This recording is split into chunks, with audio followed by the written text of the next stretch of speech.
আসসালামু আলাইকুম ভিউয়ার্স। আজকে বিকালে অ্যাডওয়ার্ডে গিয়ে দেখি কিছু মেয়ে অনেকক্ষণ ধরে ঘোরাঘুরি করছে। তো আমি তাদের সাথে ডেকে কথা বললাম, তাদের সমস্যাগুলোর কথা শুনলাম। তারা সবাই দিনাজপুর, গাইবান্ধা, রাজশাহী অনেক দূর দূরান্ত থেকে পাবনা এসেছে। তো আমি বুঝতে পারলাম যে তাদের সমস্যার সমাধান এখানেই হবে, তারা সঠিক জায়গায় এসেছে।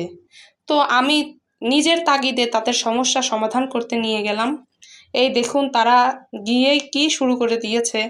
আমি খুব দ্রুত একটি ডাক্তারের শরণাপন্ন হলাম। তো ডাক্তার বলল যে এদের আসলে কোনো চিকিৎসা নাই, এদেরকে সুন্দরবনে নিয়ে গিয়ে ছেড়ে দিতে হবে। ইনশাল্লাহ নেক্সট ট্যুর আমরা সুন্দরবনে দিব। এই যে এদের তো ধরেই রাখা যায় না, খালি ঝোপে ঝাড়ে চলে যায়। আমি খুব তাড়াতাড়ি তাদের খাবারের ব্যবস্থা করলাম। এই যে তাদের খাবার দিয়েছি, তারা তো খুবই খুশি খাবার পেয়ে। এই দেখুন খাওয়ার জন্য কি হুড়মুড় লাগিয়েছে। যাই হোক, এদের সেবা করতে করতে আমি নিজেই ক্লান্ত হয়ে গিয়েছি। আবার দেখা হবে নেক্সট ভিডিওতে। আল্লাহ হাফেজ।